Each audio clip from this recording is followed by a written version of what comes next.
New questions about the initial reaction to the case. Many top Democrats seem to immediately take Smollett's allegations as fact. Some even sought to blame President Trump.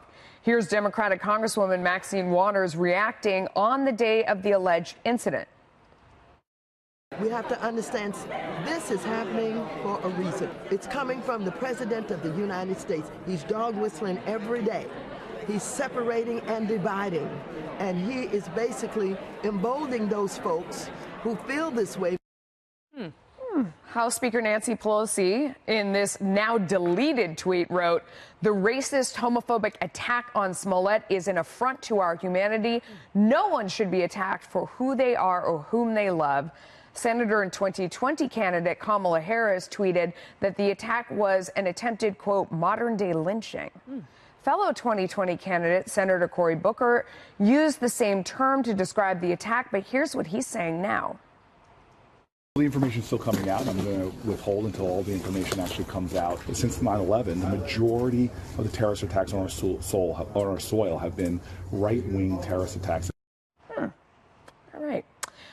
Chris, the jumping to conclusions. I mean, you take someone at their word when they say that they've been a victim of a crime. That seems logical enough. But to then go to that next extent, where you're blaming the president, I don't know, your thoughts on sort of like the hyper pile-on.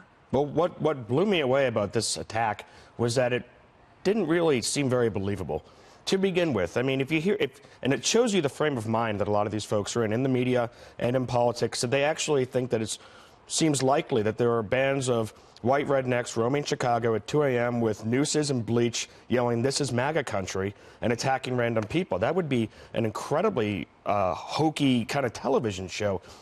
Nobody would watch that kind of drama. And they all jumped on it and said, of course, yeah, that sounds right. That's what Trump supporters do. But moving on to the part where you're blaming the president for having created an environment where that happened, Kennedy, I mean, so somebody comes out and they say they were a victim of something. Yeah. I mean, to come out and make a statement, at first you're going to believe them and look into it and that sort of thing and treat them with respect out of the gate no matter what. And you don't blame anyone for doing that in this case, for sure.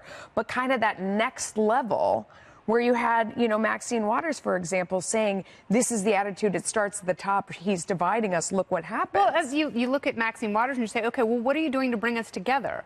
What are you doing to bridge the divide? Because there is a divide in this country, and there is real racism. But when something like this happens, it's absolutely true. It diminishes the claims of other people who come forward and people who are victims of legitimate, horrific acts and intentions. But, you have to go back to the beginning and say, what motivated, if this was in fact a total fraud, and he paid this pair of brothers that he met on the set of Empire to, perpetrate this fake crime, what is the motivation? Yeah. And it's to get people all riled up, but he didn't think a few steps down the road and that Chicago PD might actually have detectives and investigators who are going to go out and investigate his claims and take them very seriously and really start to parse them. And the other thing, and there was some talk that he was worried he was being written off of Empire and wanted to make a big splash. He says that the men who attacked him were white and clearly white, even though they were wearing face masks. And if that's the case, and these Nigerian brothers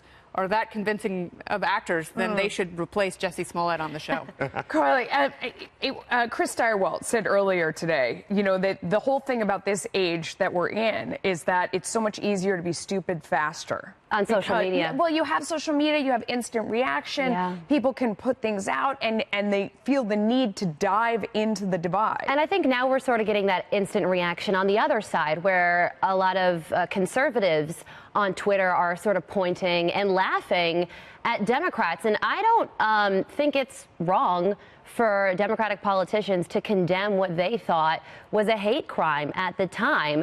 I just rewatched the interview that he did with Robin Roberts, and he said, you do such a disservice when you lie about things like this. He said that. Yeah. And if this turned out to be false, how the heck was anybody supposed to know? So you sort of have to let people be people and believe certain things like this. Well, so maybe it's up to the media to be more responsible. I mean, for average people are going to pile on. You have somebody like, so April Ryan, for example, tweeting this attack on Jussie Smollett as a hate crime and should be treated as such. I mean, for us, at least, we've been through the mill before and should show a little bit more restraint. And I think you're right about that, where there is a difference between a politician, somebody asking a politician for their feedback on a story, and a journalist jumping to a conclusion when it's their responsibility to report the facts. Yeah, I think picking up on what you said, and I agree that the instinct to call out something that is perceived to be evil is a good and noble instinct, right? When we all see something,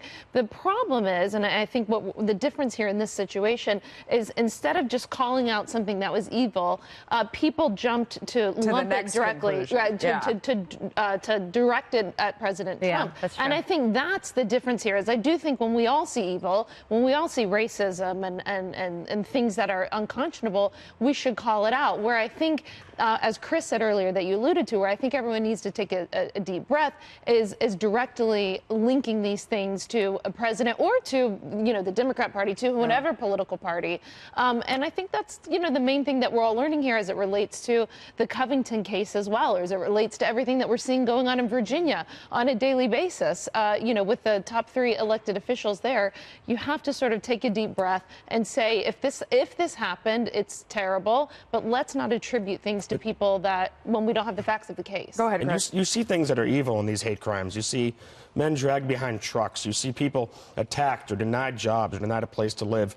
What you don't see are Donald Trump supporters in red hats saying, this is MAGA country, while attacking people in the middle of the night. That would have been hokey 1930s Batman comic. I mean, it's a cartoon villain. And for so many people to just jump on board and say, that's exactly what's going on, this is a modern day lynching, they should have stepped back and said, hold on, this seems kind of outlandish. True, but the big takeaway from all this is that we can't judge a situation until we have all the facts on the table, and we still don't have all the facts on the table. And journalists who are covering it have to use words like alleged. And, but you're right about Nancy Pelosi's statement. The second half of her statement is absolutely true. No one should be attacked for what they are or who they love. And that is a universal truth, especially now. And we hope that the world is getting better and not worse. Yeah. And, we have to stop acting like this is the absolute worst time in American history. Yeah, and I think you're right, Kennedy. The instinct to demonize each other and to think the worst of each other is something that I think is just vitriolic in today's politics.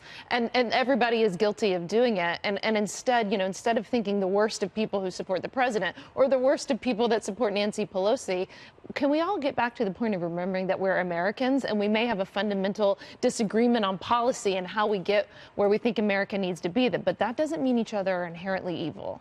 This is all Twitter's fault. It's all Twitter's fault. It really is.